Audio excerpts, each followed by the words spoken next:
UDH मंत्री शांति धारीवाल कोटा के दौरे पर हैं। पुरुषार्थ भवन पहुंचे हैं मंत्री शांति धारीवाल और ये विशेष कार्यक्रम जिसमें शिरकत करने के लिए मंत्री शांति धारीवाल पहुंचे हैं, ये सीधी तस्वीरें आप तक पहुंचा रहे हैं।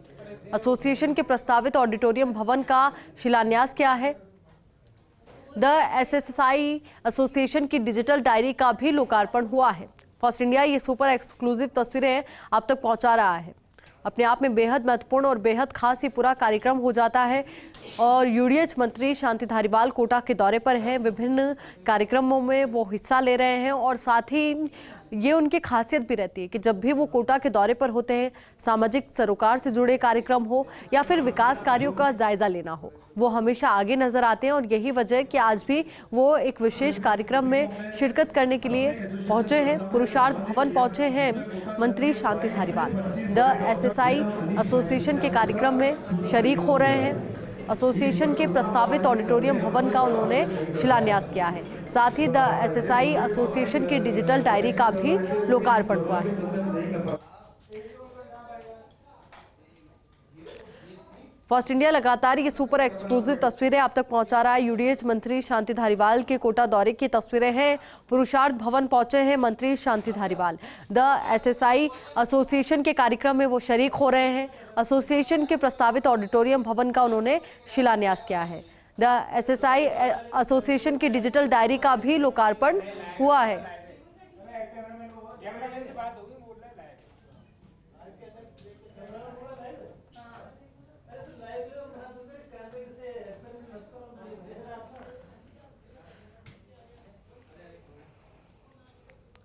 यूडीएच मंत्री शांति धारीवाल कोटा के दौरे पर हैं और इस दौरान वो कई विभिन्न कार्यक्रमों में शिरकत कर रहे हैं। उन्हीं में से एक ये खास कार्यक्रम जो पुरुषार्थ भवन में आयोजित हो रहा है।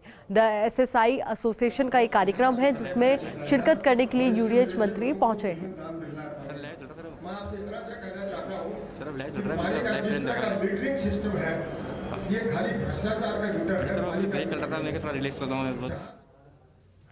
फर्स्ट इंडिया लगातार ये तस्वीरें आप तक पहुंचा रहा है। विशेष और खास कार्यक्रम की तस्वीरें हैं। द एसएसआई एसोसिएशन का एक कार्यक्रम जिसमें शिरकत करने के लिए यूडीएच मंत्री शांति धारीवाल पहुंचे हैं। मंच पर अन्य गणमान्य भी मौजूद हैं और उन्हीं की उपस्थिति में इस पूरे कार्यक्रम का आयोजन किया जा रहा है। कई लोग यहां पर मौजूद हैं एसोसिएशन से जुड़े हुए और साथ ही आप यहाँ पर वो पट्टिका भी देख पा रहे होंगे जिसके जरिए यूडीएच मंत्री ने लोकार्पण किया है ऑडिटोरियम भवन का और साथ ही शिलान्यास किया है, माफ कीजिएगा। तो वहीं द एसएसआई एसोसिएशन की डिजिटल डायरी का भी लोकार्पण हुआ है। ये तमाम तस्वीरें फर्स्ट इंडिया आप तक पहुंचा रहा है इस खास कार्यक्रम की। एसोसिएशन का ये कार्यक्रम, एसोसिएशन के तमाम पदाधिकारी मौजूद हैं और एसोसिएशन से जुड़े लोग यहाँ पर मौजूद हैं। सभी के चेहरे पर एक खूबसूरत सी मुस्कुराहट भी नजर आ रही है। निश्चित तौर पर ये मुस्कुराहट अपने आप में बहुत महत्वपूर्ण हो जाती है क्योंकि शिलान्यास कार्यक्रम भी यहाँ पर रखा गया और साथ ही लोकार्पण का कार्यक्रम भी यहाँ पर।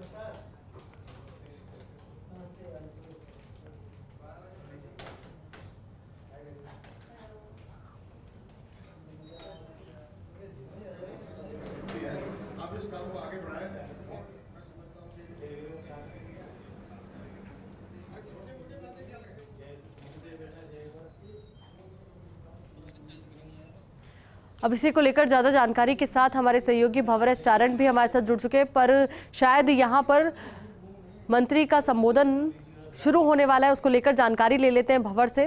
भंवर, पूरी जानकारी आपसे। जी देखिए, दी एसएसआई एसोसिएशन के कार्यक्रम में यूडीएच मंत्री शांति धारीवाल मौजूद है। उन्होंने एसोसिएशन की डिजिटल डायरी का लोकार्पण किया है और साथ में ऑडिटोरियम एसोसिएशन का बनने जा रहा है उसकी भी उन्होंने नींव रखी है। शिलान्यास उन्होंने यहाँ पर किया है और इस वक्त यूडीएच मंत्री शांति धारीवाल मंच पर पहुंच चुके हैं। उनका अभिनंदन व्यापारियों की तरफ से किया गया है। बहुत सी मांगे व्यापारियों ने कार्यक्रम में उनके सामने रखी है। फिलहाल हम सीधा यूडीएच मंत्री शांति धारीवाल का जो संबोधन है आयुषी वहीं दर्शकों को सुनाने की कोशिश करते हैं।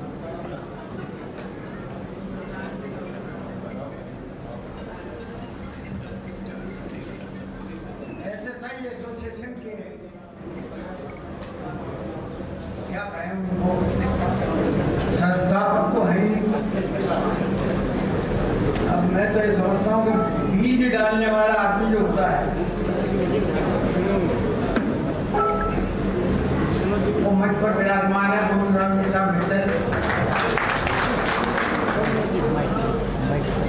जिसने यहाँ पर उद्योगों की समस्याओं को निपटाने के लिए वक्त वक्त पर आवाज उठाई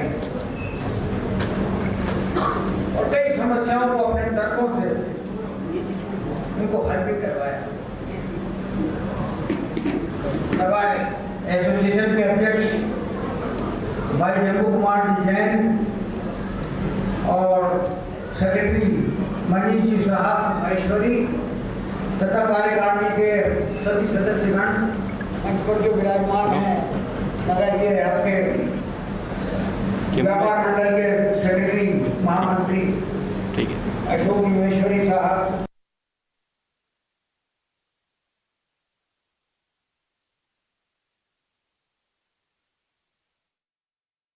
बता दें कि इस वक्त मंच से संबोधन चल रहा है मंत्री शांति धारीवाल का, और ये उस दौरान की तस्वीरें हैं जब वो मंचासीन थे और साथ ही जो पदाधिकारी थे उन तक अपनी तमाम बातें पहुंचा रहे थे, मांग पहुंचा रहे थे, क्योंकि अपने आप में इस एसोसिएशन के लिए कार्यक्रम बहुत खास हो जाता है। और जब यूडीएच मंत्री शांति धारीवाल उनके बीच में है तो इस कार्यक्रम की खासियत और भी ज़्यादा बढ़ जाती है। और यही वजह कि यहाँ पर एसोसिएशन के तमाम पदाधिकारी तो मौजूद है ही, साथ ही एसोसिएशन से जुड़े हुए कई लोग भी यहाँ पर मौजूद हैं जो यूडीएच मंत्री तक अपनी बात रखने के लिए यहाँ पर हैं, ताकि जब आज ये कार्यक्रम का आयोजन हो रहा है तो उस कार्यक्रम के दौरान उन तक उनकी बात भी पहुंचे और उनकी समस्याओं का निस्तारण भी हो।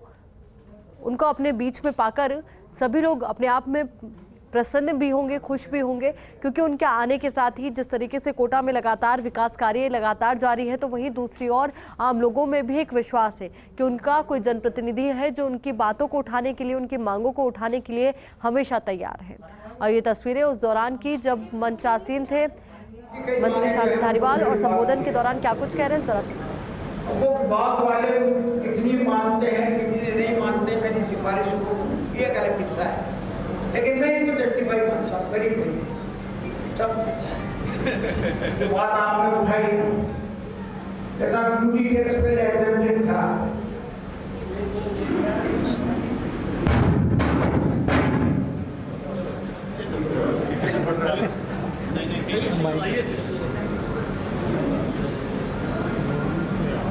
रिको एरिया के लिए ड्यूटी टैक्स एग्जेम्प्ट होना चाहिए। मैं इससे सहमत नहीं, सहमत इसलिए नहीं हूँ कि अगर आप ये मांग आती कि जिस तरीके से ड्यूटी टैक्स 300 मीटर तक के मकानों वालों को छूट दे रखी है, उस तरीके से कोई ना कोई एक एरिया निश्चित हो जाता और कम से कम छोटे उद्योगपतियों को तो कम से कम उससे रिलीफ मिल जाता, तो बात समझ। लेकिन सारे के सारे उद्योगपतियों को जो है उद्योगों को अपन ड्यूटी टैक्स माफ करेंगे, नगर पालिका के ताले लगाएंगे। आज नगर पालिकाओं की हालत ये है कि तनख्वाह के पैसे भी सरकार देती है उनको, जबकि आप दूसरी म्यूनिसिपैलिटीज को देख लें, चाहे इंदौर की देख लें, चाहे मुंबई की देख लें, वो इतनी धनवान है कि सारे विकास के काम भी करती है और दुनिया भर के टैक्सेस भी वसूल करती है और लोग देते हैं। अपन ये देखें कि अगर कोई सरकारी टैक्स होता है, चाहे वो इनकम टैक्स हो, चाहे जीएसटी का टैक्स हो, चाहे वगैरह वगैरह एक्साइज का टैक्स हो, क्या उसको रोक सकते हो? लेकिन आवाज उठती है ड्यूटी टैक्स की, क्योंकि नगर पालिका घर की दुकान है, इसलिए इसको तो